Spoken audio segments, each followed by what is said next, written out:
Conserva la voz. Análisis sobre los hechos que hacen noticia en Estados Unidos, América Latina y el mundo. That America will never be a socialist country. Conserva la voz. Un espacio no apto para lo políticamente correcto o socialmente aceptable. La fuerza del cielo nos acompañe y ¡viva la libertad, carajo! Conserva la voz. Tu voz sin censura. Se ponen en la solapa el pin de la Agenda 2030, que no es más que la renuncia a nuestra soberanía. Con ustedes su anfitrión, Freddy Silva. ¿Qué tal, amigos? Reciban todos un caluroso y fuerte abrazo en este nuevo episodio de su podcast Conserva la Voz, un podcast dedicado a los conservadores, pero también a aquellos que buscan una mirada distinta de lo que nos ofrecen los principales medios de comunicación, que como ya hemos visto están muy, pero muy tirados a la izquierda. El calendario marca, déjeme ver, 5 de septiembre de este 2025. Estamos en día viernes. Buenos días, buenas tardes, buenas noches, donde quiera que nos estén viendo y escuchando. Desde Tampa, Florida, soy Freddy Silva. Nuevamente sean ustedes cordialmente bienvenidos en una jornada que tengo bastante que comentarles y tengo que iniciar con lo que ha pasado el día de ayer como una especie de segunda parte. Les decía que mientras estábamos realizando el podcast, estaba siendo interpelado el doctor Robert Kennedy Jr., quien está a cargo de la HHS aquí en los Estados Unidos, el secretario, en todo caso, del Departamento de Salud, o lo que llamaríamos en Hispanoamérica el Ministerio de Salud. Entre las muchas cosas que hay que destacar es que el doctor Robert Kennedy pudo hacerle frente a ese ataque rabioso que se presentó por parte de la cúpula más alta en el Senado del Congreso de los Estados Unidos, del Senado, donde los demócratas, le digo, es bastante vergonzoso. Sin embargo, John F. Kennedy ha demostrado por qué está en ese cargo, por qué ha sido además aprobado después de la nominación del presidente, y también que él está realmente, genuinamente comprometido con mejorar la salud de los estadounidenses. Entre las declaraciones que creo más importantes que él da a conocer, y es por el tema de los despidos, ¿no?, en la parte interna del CDC. El doctor Kennedy lo ha dicho de forma muy clara, y creo que nosotros también tenemos que empezar a articular lo que es la narrativa que nos dan los principales medios de comunicación con la realidad que estamos viendo, y siempre encuadrado en los hechos. Recuerden que al zurdo siempre se lo puede combatir con hechos, porque el dato mata el relato. Y en este caso, el doctor Robert Kennedy decía muy claramente: tienen que seguir despidiendo a muchos de estos funcionarios del CDC porque no están cumpliendo con su misión. No lo están haciendo. Y no solamente debería ser con los CDCs, también debería ser con las otras oficinas o todas las demás agencias federales encargadas del cuidado y la salud de los estadounidenses. Hay cosas que otra vez me encantaría seguir llamando a la reflexión, pero también a lo que es el sentido común.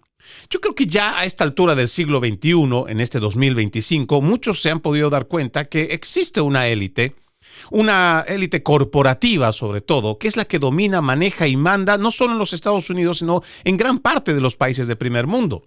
Pero especialmente aquí en los Estados Unidos, estas grandes corporaciones han logrado secuestrar no solamente a los partidos políticos, y muchas veces también a los mismos gobiernos. Y a la final, si uno lo va viendo de una forma bastante pragmática y objetiva, estas corporaciones que ya están por muy encima del grueso de la población, y son pequeños grupos que pueden representar fácilmente el 1 hasta el 5%, y están dominando al otro 95%, incluido el gobierno. ¿Cómo lo hacen? Lo hacen a través de su poder económico. Si uno va revisando, por ejemplo, la industria médica y la industria farmacéutica hacia, lo que llamamos la búsqueda o la ruta del dinero, uno se va a dar cuenta hasta dónde llegan esos tentáculos. Veamos los fondos de inversión. De los 10 principales fondos de inversión en el mundo, 8 le pertenecen a los Estados Unidos. Y de esos 8, aquí, muchos de ellos son de la agenda y están muy apegados con la agenda globalista del Foro Económico Mundial y de las Naciones Unidas. Pero específicamente, ¿a qué fondo nos estamos refiriendo? Por ejemplo, si uno revisa los activos que tiene BlackRock, que entiendo es una de las más grandes del mundo, su patrimonio supera por mucho incluso al PIB de naciones. Sí, de naciones, no le estoy hablando de pequeñas ciudades, no, de naciones. Y este poder le ha permitido con este poder económico, le ha permitido poder llegar directamente hacia los politiqueros. Las últimas décadas, incluyendo el siglo pasado, lo que ha hecho la industria farmacéutica es darse cuenta que con poder económico lo que puede hacer es comprar a los políticos. Entonces, por ejemplo, si existiera un medicamento que te dice que te cura una cosa, sin embargo, sus efectos secundarios, digamos que te producen 9 o hasta 10 efectos secundarios que son afecciones, o sea, que no son cosas buenas. Si realmente tuviéramos entidades entre políticos, agencias que estén al cuidado del ciudadano, yo me imagino que le exigirían a la industria farmacéutica que haga más esfuerzos para que el beneficio comparado con el riesgo sea siempre menor. Le digo, y esto no necesitamos siquiera ser ni bioquímicos laboratoristas, no. Uno se puede dar cuenta fácilmente en las propagandas que dan. Aquí en los Estados Unidos le digo que eso es muy sencillo darse cuenta. Usted va a ver que hay medicamentos que los promueven en los principales medios de comunicación, donde destinan más de 1 minuto y medio para explicar los beneficios, pero también los contras que tiene este medicamento. Y la lista es bastante larga sobre las afecciones que puede producir. Sin embargo, con todo y eso, se le permite que un producto de comercialización, porque se vende, llegue al ciudadano. Entonces, uno se va dando cuenta cómo es que se permite. Pues se permite, ¿por qué? Porque si ese medicamento que se sabe hace más daño que bien, por mucho que la gente o la industria farmacéutica a través del marketing te lo quiera vender de una manera distinta, hace más mal que bien. Entonces tendríamos, por ejemplo, ¿no? En una sociedad sana tal vez se podría llevar a consulta y se le preguntaría a todo el pueblo estadounidense, ¿está de acuerdo con que este medicamento salga al mercado sabiendo que beneficia un tanto por ciento pequeño y su riesgo o lo que pueda causar es peor, incluso hasta 9 veces peor de la enfermedad que tal vez ya tiene? Estoy seguro que por sentido común, el pueblo estadounidense en general en una consulta diría que no. Pero entonces, como no quieren arriesgarse los de la industria farmacéutica y médica a que esto sea sometido de esta manera, pues entonces dicen, no, vamos a comprar a un politiquero corrupto que esté dispuesto a recibir dinero y que haga lobby por nosotros y que después presente un proyecto de ley que nosotros lo vamos a elaborar, se lo vamos a entregar a ellos porque nosotros tenemos tanto dinero que somos capaces de tener un ejército de abogados que estén constantemente trabajando en la normativa. ¿Para qué? Para que la ley nos favorezca a la industria farmacéutica y a la industria médica. Entonces, este es el mecanismo que han encontrado. Ahora, yo me imagino que también usted, por supuesto, si usted es asiduo televidente o radioescucha de estos podcasts, de estos programas, ya usted está ejercitando desde hace mucho su actitud crítica y ya habrá ido viendo cómo nosotros podemos ir atando cabos y con cada pieza del rompecabezas ir viendo una figura completa.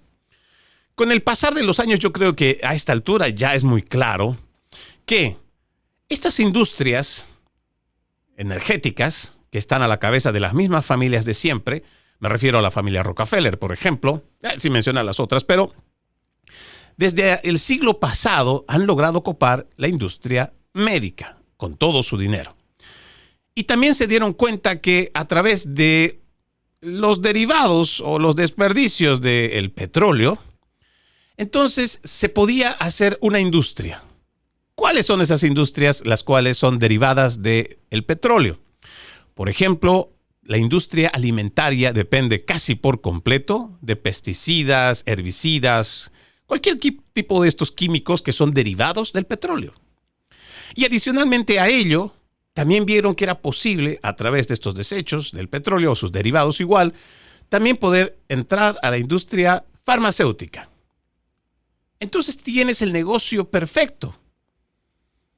¿Todavía no se ha dado cuenta? Mire, le platico.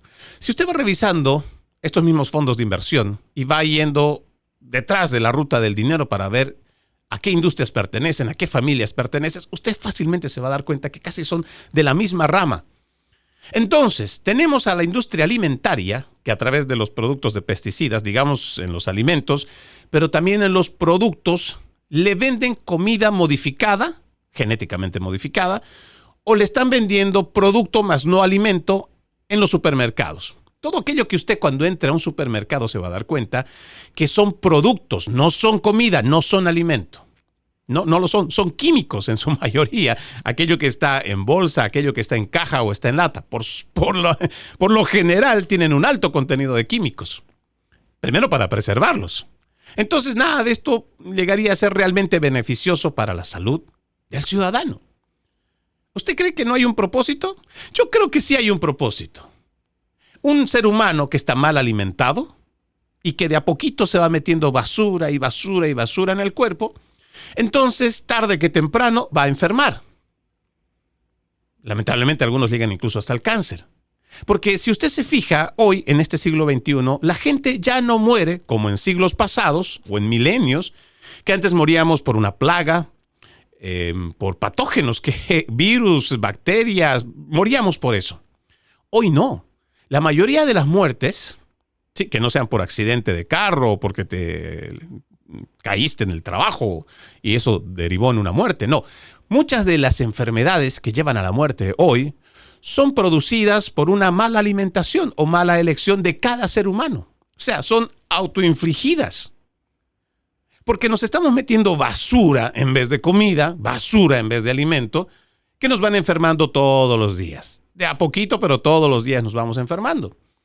Entonces, ese llega a ser un paciente para la industria médica. Peor aún, si tú tienes, por ejemplo, un problema de presión alta, que ya ellos encuentran que es algo crónico que es algo de ahí en adelante para el resto de tu vida, entonces ellos diagnostican rápido cualquier tipo de enfermedad que sea crónica. ¿Para qué? ¿No se preguntó para qué?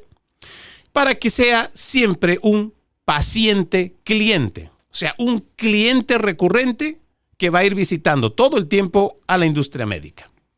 Pero la industria médica no es tonta, porque además derivan de la misma rama, como le vengo diciendo.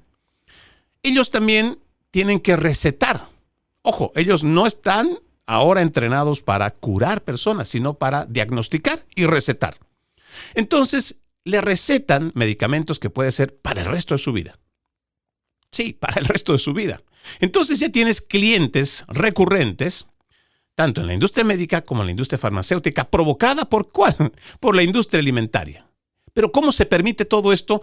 Por las decisiones o las malas decisiones que dan las agencias federales para permitir productos que, por ejemplo, hay gaseosas como esta negra que tomamos aquí, que es una de las más consumidas aquí en los Estados Unidos y creo que en gran parte del continente, tiene químicos, ese líquido negro gaseoso, que no se permiten comercializar ni vender en Europa.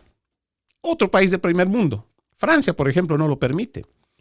Entonces, uno ya va viendo cómo es que el doctor Robert F. Kennedy, realmente tiene razón al acusar a los funcionarios de los CDCs y a cualquier otra agencia que está encargada de cuidar la salud del ciudadano estadounidense.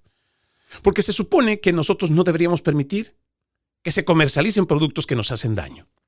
Otra prueba más que le puedo dar para que usted vaya ejercitando aún más su actitud crítica. ¿Cómo es posible que nuestra nación tenga un alto índice de obesidad infantil?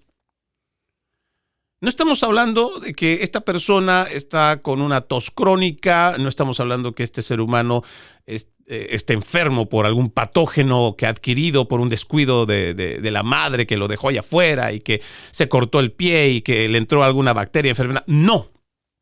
Estamos hablando de que niños entre 3, 4, 5 años ya tienen obesidad infantil. Ya ni hablar cuando están llegando a los 7, 8 años. Se supone que cada padre de familia controla lo que va a entrar a su casa, a su nevera, a su congelador, a su frigorífico, como quiera mejor llamarlo. Lo controla al momento de comprar. Y si tú ya estás viendo que tu hijo está extremadamente pasado de peso y no haces nada. ¿Por qué? Porque piensas que como dice que está autorizado por la FDA, que tiene regulaciones aprobadas y quién sabe qué otras cosas, porque todavía sigues creyendo que esas agencias federales están trabajando para ti. Pero a la luz de la verdad y amparado en los hechos, estamos viendo que eso no es cierto. Y bien podríamos nosotros no solamente hablar de los alimentos, de las gaseosas, de los jugos, estos de naranja que te dicen que tienen alto contenido de vitamina C, ¿comparado con qué? ¿Comparado con qué? Más importante aún, ¿realmente tiene bastante vitamina C o es más azúcar lo que nos están vendiendo en esos jugos? No se olviden que el azúcar es 10 veces más adictiva que la misma cocaína. Sí. Y aún así, usted va a ver que en los supermercados casi la mayoría de los productos están llenos de azúcar. ¿Ahora ya va atando cabos? ¿Ya se le va iluminando el cerebro? Mientras más gente tengamos adicta al azúcar, entonces vamos a tener clientes que constantemente van a ir a esos supermercados para conseguir estos productos. Entonces es un círculo vicioso constante. ¿Cómo lo paramos? ¿Cómo lo detenemos? Pues habrá que hacer una buena regulación. Habrá que cuidar la salud de los niños sobre todo. Y empezando por las autoridades, las agencias, para que dejen de estar permitiendo los productos que lo que hacen es engordar o realmente malnutrir a los niños. Y habrá que exigir que también nuestras autoridades se preocupen más para que en las escuelas dejen de estar fomentando tanto el uso de los dispositivos para que más bien estén afuera, jugando, divirtiéndose, saltando, haciendo actividad física. Sí, muchas de estas cosas son básicas. Créame, son básicas. Y lo podemos hacer empezando por nosotros. Sin embargo, tenemos a las autoridades a quienes hay que llamarles la atención porque está también en sus manos. Y además, es la responsabilidad que tienen. Para eso también se les paga. Por eso aplaudo lo que está haciendo el doctor Robert Kennedy Jr. Y ojalá el pueblo estadounidense realmente vea la magnitud de lo que se puede hacer para cambiar la salud y favorecer a los ciudadanos de los Estados Unidos de Norteamérica. Vamos a la primera pausa. Ya regresamos con más de Conserva la Voz. Conserva la Voz. Conserva la Voz, un programa de información y análisis de los hechos más importantes que ocurran en el mundo. That America will never be a socialist country.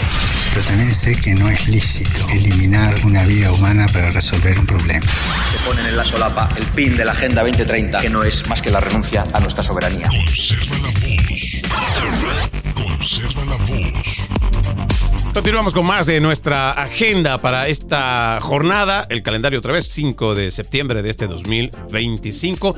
Algo que ya habíamos hablado hace varios programas y tiene que ver con los correos electrónicos internos que revelan que Joe Biden realmente no revisó miles de indultos otorgados en los últimos días de su presidencia. Y esto lo ha reportado un medio progre. Usted sabe que no tengo muy buena idea, más bien muy buen concepto de la prensa progresista, en especial el New York Post. Digo, el New York Times. Sin embargo, pienso que hay otros que están haciendo la lucha y hay otros medios que están tratando de estar en el centro, como por ejemplo el New York Post. Sí, el mismo New York Post que reveló la computadora portátil de Hunter Biden y que todo el mundo lo tachó de conspiracionista. Pues les cuento que ellos han hecho un informe interesante con respecto a esto, indicando que las amplias concesiones de clemencia del presidente Biden durante sus últimos días en el cargo provocaron preocupación dentro del ala oeste y el Departamento de Justicia sobre cómo garantizar que sus deseos se implementaran. Sí, sus deseos, estamos hablando con precisión y no está claro si es el propio Biden quien fue consultado antes de que se anunciaran estos miles de indultos. Los mensajes indican que Joe Biden aprobó oralmente, las conmutaciones para los reclusos encarcelados por delitos relacionados con el 11 de enero, pero su firma automática no fue colocada en 3 documentos que enumeraban a unos 2.500 destinatarios hasta la mañana del 17 de enero. Ahora, hasta entonces se dice, ¿no? Exactamente, no se sabe quiénes iban a incluir en estos indultos masivos y cómo modificar sus sentencias, y esto llegó a un punto crítico la noche del 16 de enero. La entonces secretaria del personal de la Casa Blanca, Steph Feldman, una guardiana clave del sistema de escritura automática presidencial, escribió a los abogados del ala oeste que necesitaba pruebas de que Biden había dado su consentimiento antes de autorizar una firma mecánica en uno de los actos de clemencia más amplios en la historia de los Estados Unidos. Este proyecto de supervisión se reveló, sí, como un escándalo de estos bolígrafos automáticos o la firma automática de Biden, después de descubrir que miles de estos actos de clemencia y acciones ejecutivas se firmaron con un bolígrafo automático en lugar de una firma a mano del presidente. Ahora, estos correos electrónicos, según lo que nos dice el New York Post, pero también, ojo, el New York Times, quien salió a defender el uso del autopen en una entrevista telefónica, dijeron ellos que algunos de los correos electrónicos que los archivos nacionales entregaron al Departamento de Justicia de Trump como parte de su investigación sobre el escándalo de estos autopens revelaron que el personal de Biden tomó decisiones de firmar los indultos con la pluma automática sin escuchar directamente las órdenes de Joe Biden. Dice por acá, tomé todas las decisiones, insistió Biden durante su entrevista. Se reveló que Joe Biden no aprobó todos los nombres de los indultos y tras los cambios en los reclusos específicos, Biden no autorizó la lista revisada. En cambio, sus asesores simplemente procesaron la versión final sin su aprobación.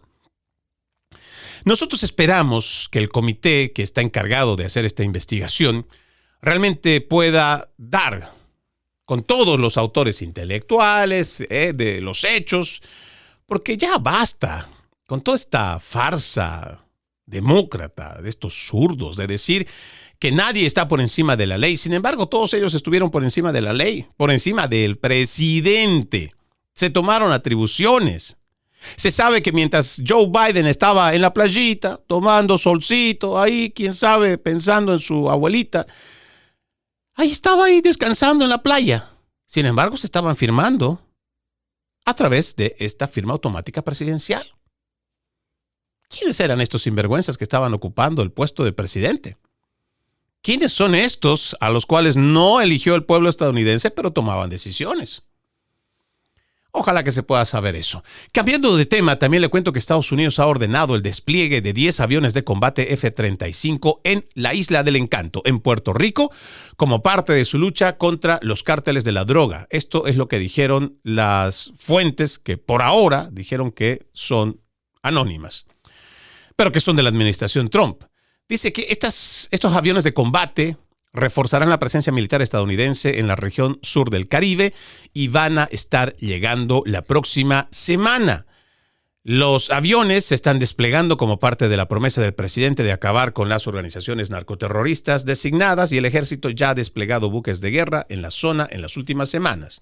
Lo último que se sabe como respuesta por parte del gobierno, o más bien la dictadura, de Nicolás Maduro es que han enviado 2 aviones de supervisión, supuestamente estaban armados, no se sabe cuál era el propósito, pero yo creo que lo importante es que existe por ahora países de la región que van a colaborar en la lucha contra las drogas. Quien parece no estar dispuesto a asumir esto es el presidente de Colombia, quien ha calificado como un asesinato el que se haya bombardeado la lancha, el bote que venía supuestamente, claro, por parte de las autoridades estadounidenses con gente del Tren de Aragua llevando drogas. Más allá de lo que pueda decir Gustavo Petro, lo importante es que el resto del continente se vaya dando cuenta, y no tanto sus gobiernos, sino su pueblo, su gente, que sean los que salgan a pedir que exista una lucha frontal contra el narcotráfico. Porque ya no estamos hablando solamente de que han copado los gobiernos, sino que están generando zozobra y terror, delincuencia en barrios, en pequeñas ciudades o igual en las zonas alejadas. Nomás para comentarle un poco, en Bolivia, en la parte del trópico de Cochabamba, hay lugares donde a partir de las 6 de la tarde no se puede transitar. Usted tiene que tener autorización de los comunarios, porque a partir de las 6 de la tarde en adelante lo que hacen es traficar primero la coca y después la cocaína. Y se habla de que existen cárteles como el de Sinaloa que estarían operando en suelo boliviano y seguramente lo están haciendo en otros lugares también. La campante delincuencia, sí, que se está viviendo en Ecuador, también es parte de ello, por las drogas, las pandillas. Si uno va revisando lo que está pasando en el continente, es que se le ha permitido mucho al crimen organizado avanzar.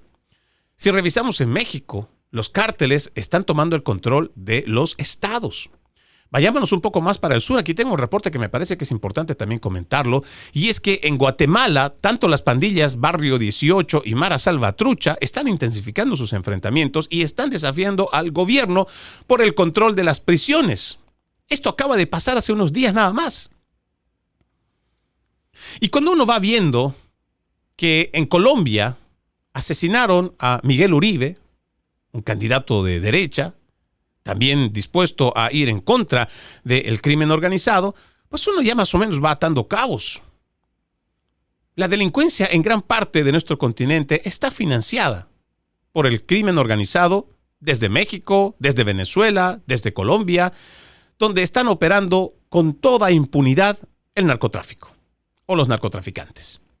Por eso es importante que la región entienda que hacer una lucha frontal de todas las naciones en contra del narcotráfico es importante. Ahora, si a raíz de esto el narcodictador Nicolás Maduro Moros, por quien se ofrece una recompensa de $50 millones, pues tiene miedo de que le vayan a quitar no solamente el poder, que vayan a entrar hasta el país y que al fin puedan liberar a esa nación, pues qué pena por Nicolás Maduro y qué pena por aquellos ciudadanos venezolanos que enarbolan la soberanía, la autodeterminación de los pueblos y quién sabe qué otra patraña.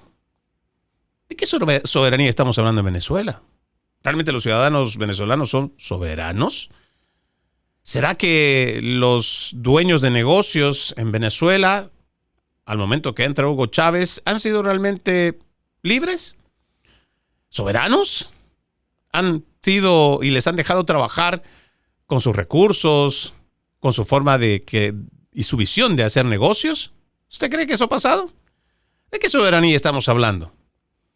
¿De qué institucionalidad estamos hablando si los chavistas han copado todas las instituciones y se dan el lujo de poder hacer fraudes electorales año tras año con año? Es que lo que uno escucha por parte de ciertas personas es inaudito. Y lamentablemente muchas naciones terminan siendo sometidas por estas mismas dictaduras precisamente porque se lo buscan. O como dice esta frase, los pueblos tienen los gobiernos que merecen. Porque dicho sea de paso, incluso los eligen. Mal eligen, pues, pero igual los eligen. Y ya después tarde se dan cuenta que, nos habían advertido que era una rama más de Fidel Castro, que era una rama más del socialismo, que era una rama más del comunismo. Pero no. La gente tiene que vivir, sufrir, padecer, entrar en hambruna, en miseria, en crisis, para darse cuenta que la izquierda y cualquier derivado de la izquierda es mala. En este continente es lleno de corrupción. Por eso es que la lucha contra el narcotráfico tiene que ser frontal.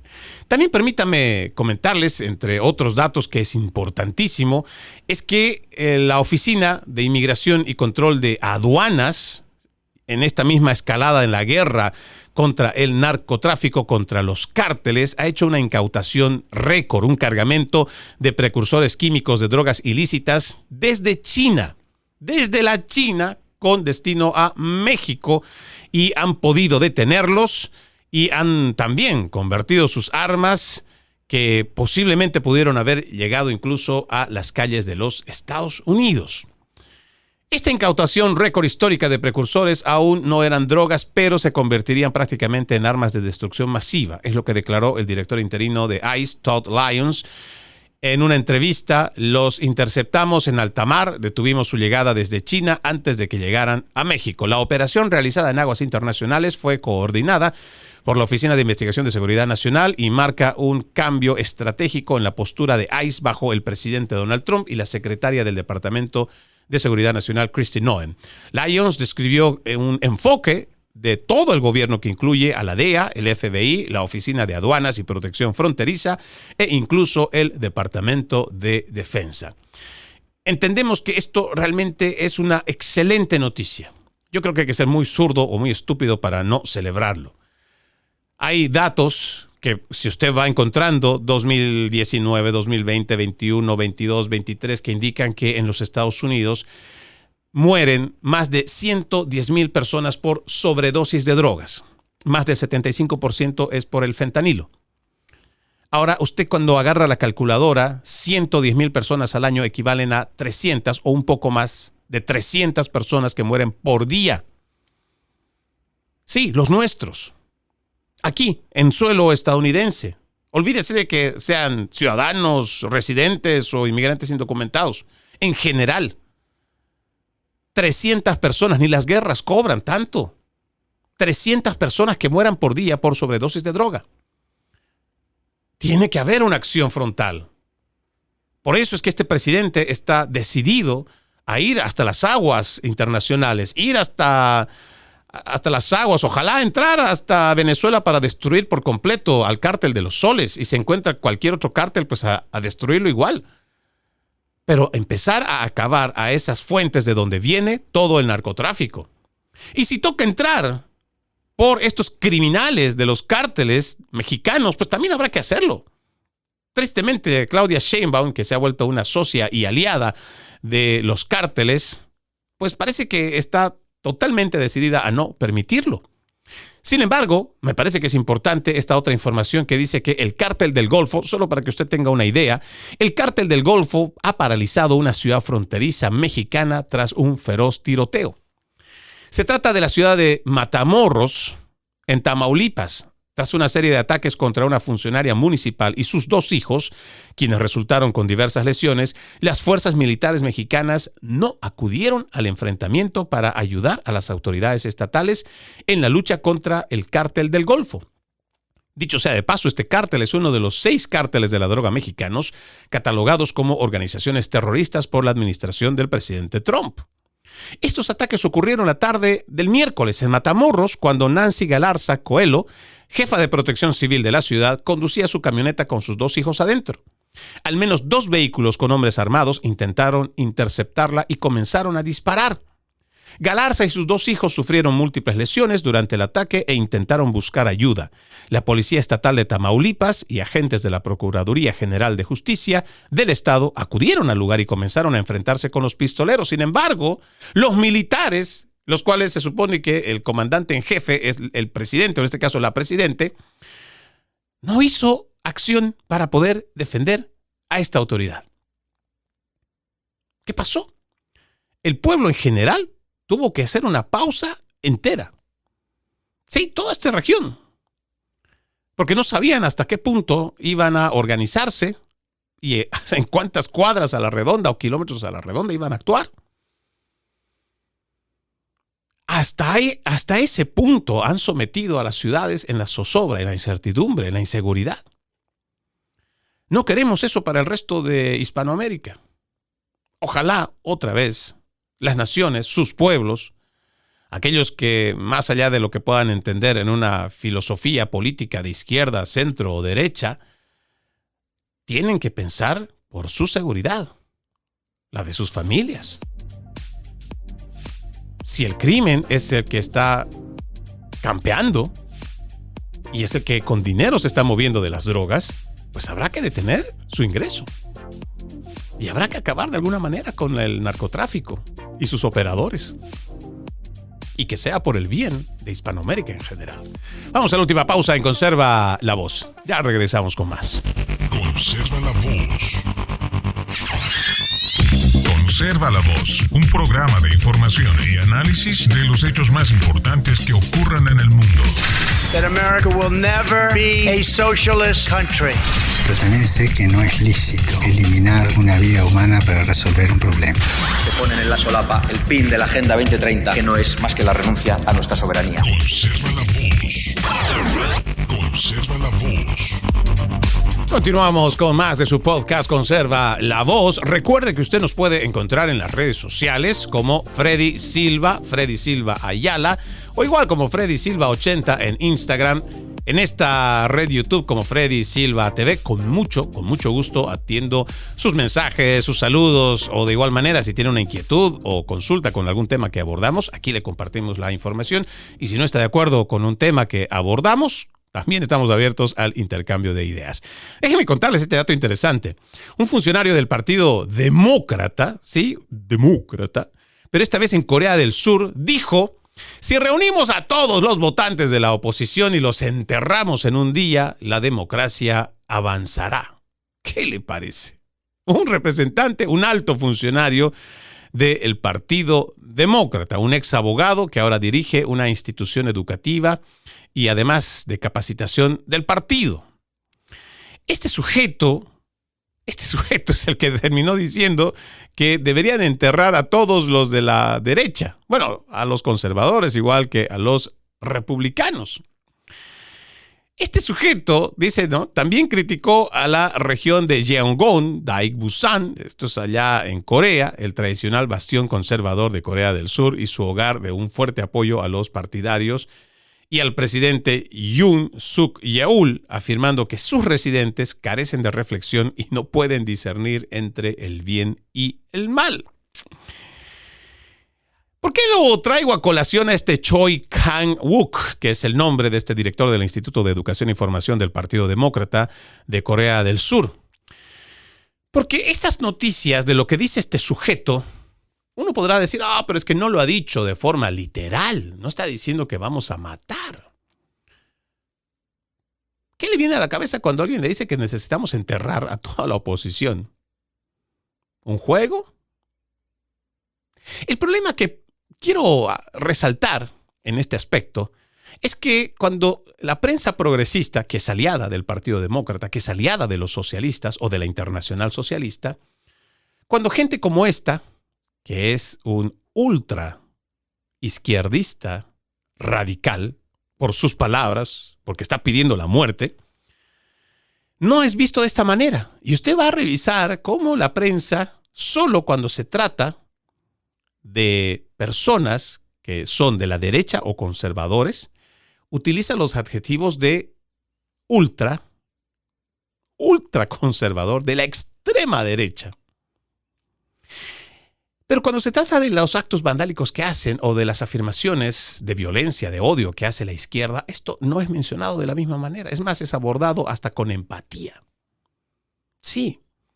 Por eso, nuestro llamado constante a hacer uso de nuestro discernimiento, un ejercicio de actitud crítica constante. Y le explico por qué. Esta calidad de ser humano, como este Choi Kang-wook del Partido Demócrata, cuando hace esas declaraciones, impactan en su gente. Ya lo hemos visto.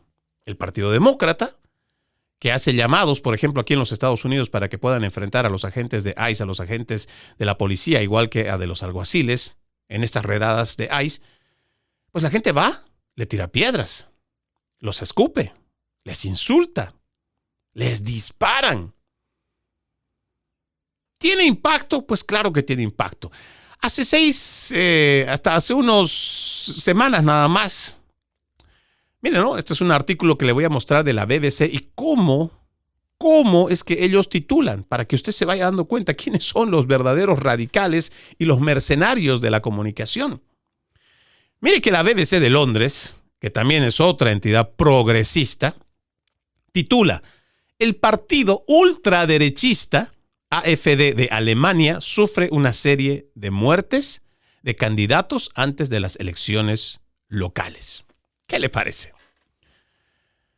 Fíjese, por un lado, está diciendo que son ultraderechistas. ¿Por qué no simplemente decir, es el partido AfD? ¿Qué acaso ellos dicen el partido de la ultraizquierda radical cuando se refieren a los socialistas? No, no lo hacen. No lo hacen.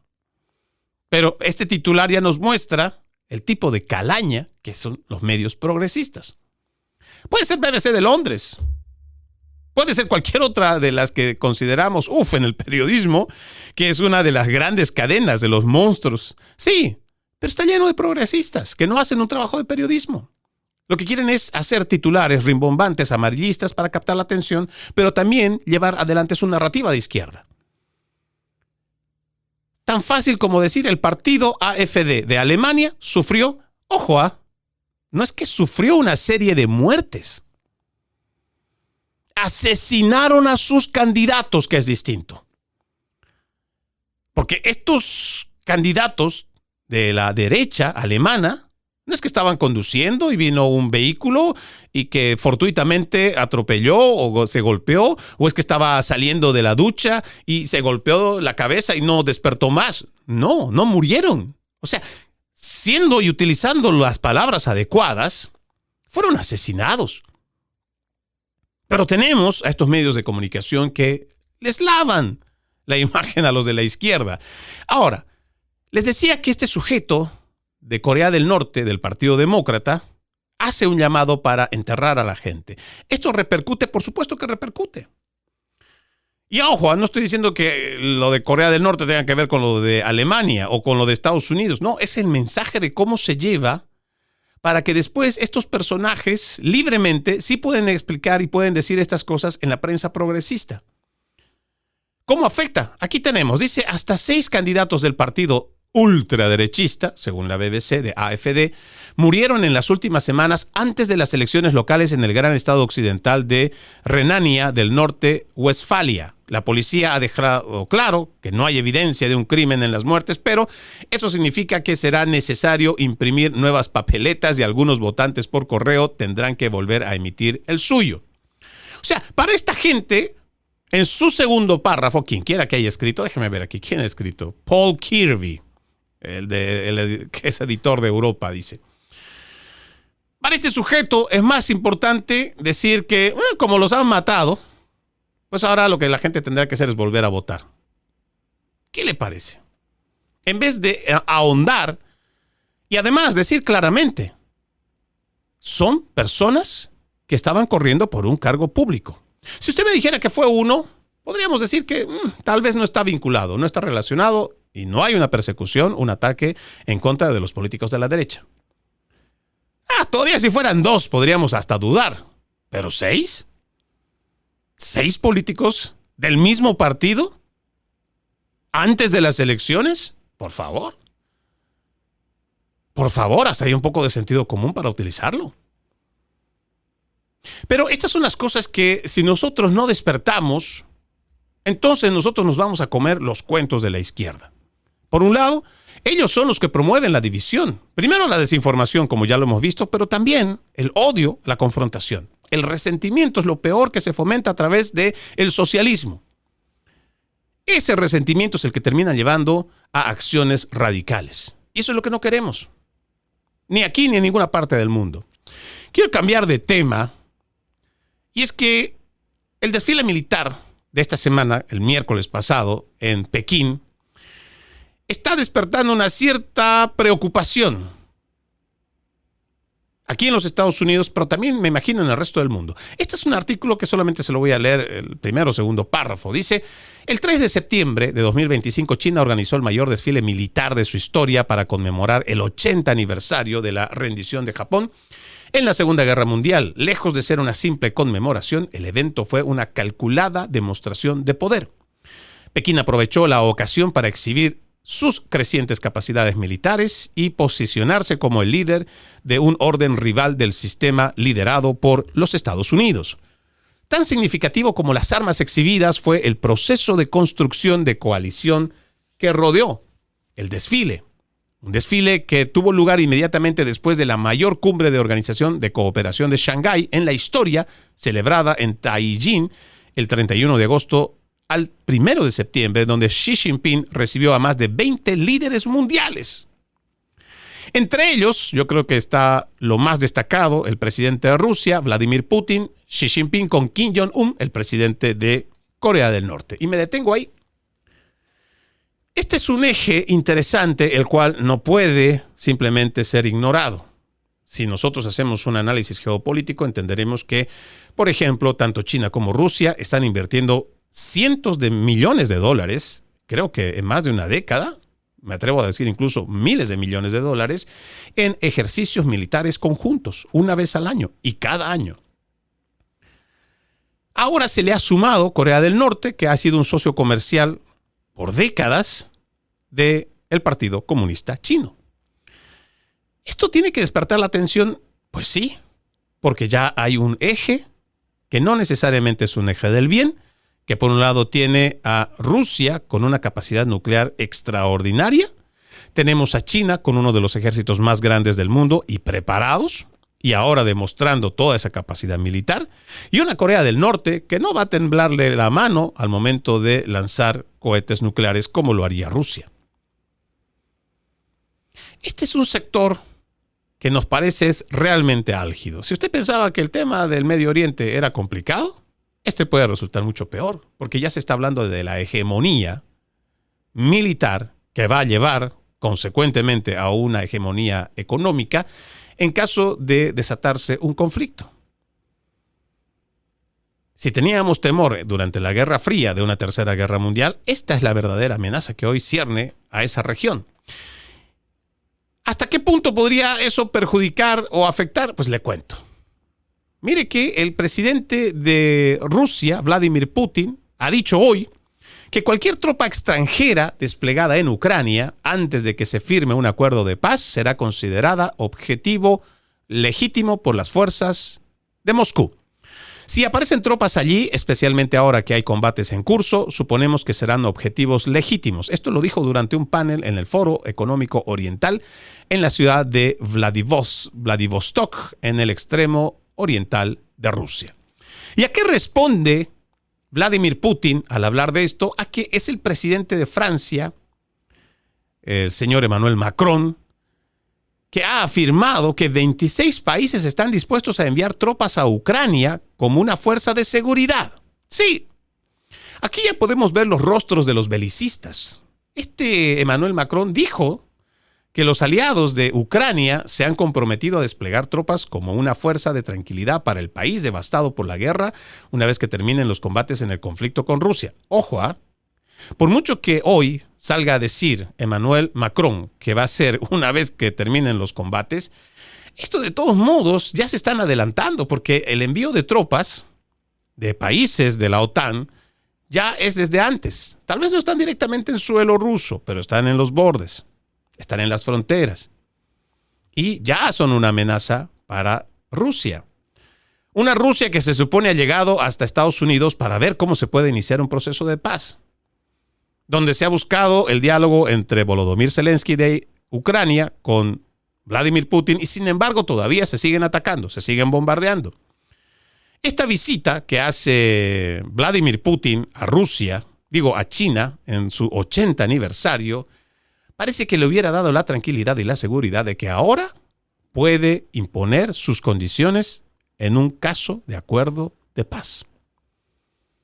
Porque hay una región unida, porque también hemos escuchado las declaraciones del dictador de Corea del Norte, Kim Jong-un, de que será un aliado fuerte para China.